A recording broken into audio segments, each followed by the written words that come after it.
안녕하세요. 박혜숙입니다. 민수기는 한 권의 독립된 책이지만 모세가 쓴 5권의 책 가운데 4번째 책입니다.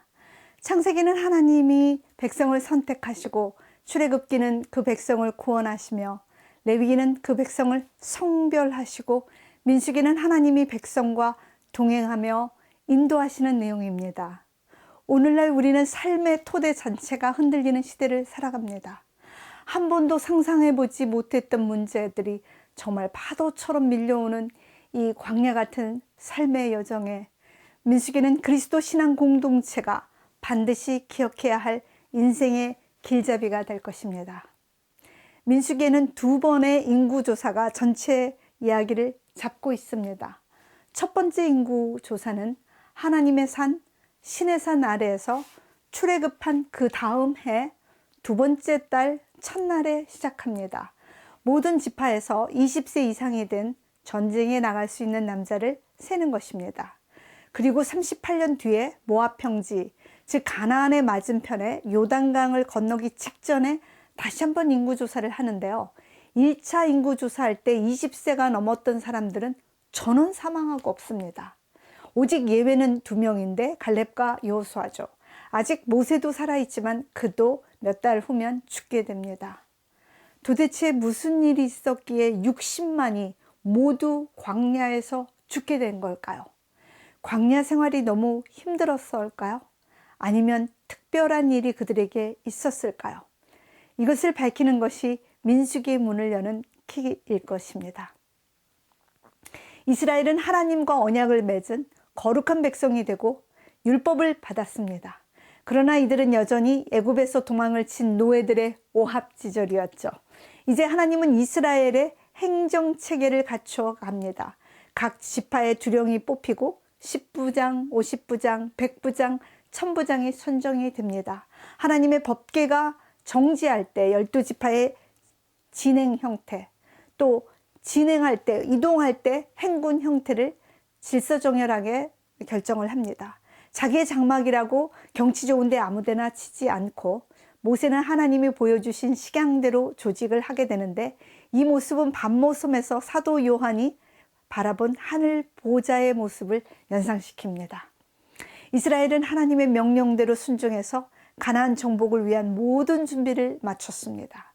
이제 출애굽을 하고 그 다음에 둘째 달 20일에 드디어 나팔이 불려 퍼지고 가나안을 향해 진군을 시작합니다. 그들은 여호와의 유월절을 경험했고 홍해에서 모두 침례받았고 시내산에서 하나님과 언약을 맺고 율법도 받았습니다. 이제는 더 이상 노예가 아니라 하나님의 거룩한 백성의 신분이 되었습니다. 그런데 광야에서 몇 발짝 못 나가서 물투정, 음식투정, 길투정, 지도자투정, 정말 틈만 나면 불평불만을 다양하게 쏟아냅니다. 모세는 백성이 10번이나 반역했다고 합니다. 이러한 반역들은 하나님의 질서를 훼손하는 것이죠. 하나님이 죄인인 인간과 함께 동행하는 것은 생명을 공급하는 축복된 일이지만 동시에 위험을 내포하는 이중성이 있습니다. 하나님은 거룩함을 요구하시기에 백성이 하나님의 거룩한 질서를 훼손하게 되면 위험을 초래하게 됩니다. 끝없는 불평 속에 이스라엘 한 세대의 운명을 뒤바꾼 결정적인 사건이 터집니다. 바로 가데스바네아 사건입니다. 온 진영이 터져나오는 원망에 사로잡히게 된 이 사건의 발단은 이렇게 시작합니다. 이스라엘은 출발을 해서 몇 달 후에 가데스, 즉 거룩한 장소라고 불리우는 오아시스 성읍에 도착하게 됩니다. 가데스의 원래 이름은 엔 미시파트라는 판결의 우물이었죠. 광야에서 물이 솟아나는 이 아름다운 오아시스, 만일 이스라엘이 하나님을 신뢰했다면 그들이 누릴 축복의 모형이었습니다. 그곳에서 그들은 12지파를 대표해서 가나안 땅에 보낼 정탐꾼을 파견하게 됩니다. 그런데 정탐꾼이 돌아와서 한 보고서는 정말 충격적이었습니다. 그 땅은 좋은 땅입니다. 그러나 그 땅에 사는 사람들은 강하고 성들은 견고하며 어마무시하게 큰 거인족인 안악자손이 있습니다. 우리는 도저히 대항해서 싸울 수도 없고 우리는 그저 메뚜기 떼와 같습니다. 천지 만물을 창조하시고 10가지 재앙을 파노라마처럼 펼치시며 출애굽의 기적을 이끄신 여호와 하나님이 졸지에 메뚜기 떼의 신으로 비하된 것입니다. 바로 그곳에서 그들보다 430년 전에 아브라함은 318년에 정예군을 이끌고 그돌라오멜의 연합군과 싸워서 조카 롯을 되찾은 곳입니다. 그런데 이스라엘은 60만 대군을 가지고도 두려움에 사로잡혀 싸우기는커녕 빨리 애굽으로 돌아가자고 지도자를 선출하려고 하는 것입니다. 이 반역은 지금까지 해온 불평불만과는 질적으로 다른 것이고 하나님의 구원계획 전체를 거부하는 것이고 떠나온 죄악의 세상으로 다시 가겠다는 외침이며 이제 하나님은 이스라엘에 의해서 거절을 당하셨습니다. 하나님께서는 새로운 세상을 만들어 나가시지만 이스라엘은 여전히 변화되지 못했고 노예됨을 벗지 못했고 새로운 자신의 신분을 깨닫지 못했습니다. 백성은 차라리 광야에서 죽게 원했기 때문에 하나님은 전부 그들을 광야에서 죽게 하십니다.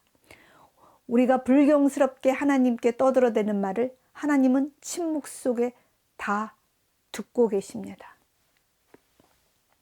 이스라엘은 하나님의 선물인 가나안을 거절하고 믿음이 아니라 두려움에 사로잡혀 이스라엘이 누구인지, 그들은 어떻게 살아야 하는지, 세상을 어떻게 바라보아야 하는지 망각해버렸습니다. 비록 이스라엘은 그 땅에 들어가는 것을 거절하고 실패했지만 하나님께서는 자신이 약속하신 바를 신실하게 지켜나가십니다. 첫 번째 인구조사에서 60만 3,550명, 38년 뒤 1세대가 다 죽고 두 번째 인구조사에서는 60만 1,730명이었습니다. 분명 이스라엘은 다 죽었습니다. 그러나 이스라엘은 다시 부활한 것입니다. 그렇다면 이 세대는 과연 어떨까요? 그들은 광야에서 자란 세대들입니다. 오직 가나안을 가길 소망하며 살아왔던 이 세대들은 놀랍게도 달랐습니다. 두 번째 인구조사는 가나안에 가서 땅을 분배하기 위한 것이었습니다. 땅의 분배는 인구조사에 포함되었던 20세 이상의 남자에게 속한 특권이었죠. 그런데 므낫세 지파의 슬로보앗의 딸들은 아버지가 죽고 없었어요. 그리고 그 집에는 아들이 없었습니다. 딸만 5명이 있었죠. 이 5공주들이 모세에게 찾아옵니다. 우리 집에는요, 아버지가 돌아가셨고요, 원래 아들이 없어요. 그렇지만 우리도 분명히 지파의 지분을 가질 권리가 있다고 생각합니다. 아니, 아직 가나안에 입성도 못했고 한 뼘의 땅도 차지하지 못했는데 그녀들은 하나님의 약속을 이미 이루어질 사실로 굳게 믿고 있었습니다. 천하의 모세도 잠시 당황을 하죠. 한 번도 예상을 못한 사건이 일어난 것입니다. 하나님의 수정안이 이제 발표됩니다. 아들이 없는 집안에는 딸들에게도 재산권이 있다. 이 딸들은 같은 지파에 혼인해서 땅이 다른 지파로 넘어가지 않게만 하면 된다 라고 하십니다.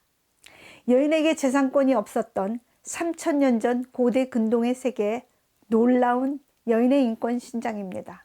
그러나 더 놀라운 것은 1세대는 가라고 해도 못 간다 그러면서 버티다가 광야에서 다 죽었어요.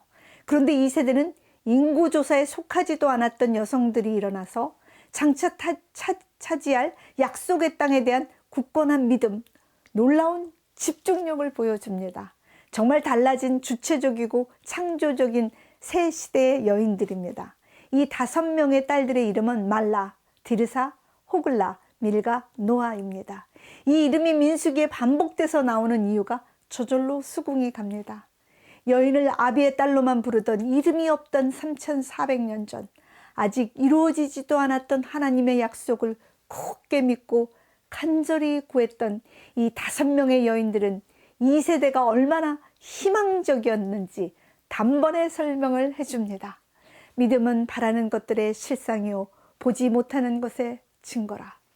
세상이 어떤 문제로 위기에 빠진다 해도 하나님의 약속에 대한 신실한 믿음이 있다면, 그리고 그 믿음 안에서 성실하게 하나님과 우리가 동행한다면 주님은 광야 같은 우리의 인생길에 확실한 내비게이션이 될 것입니다.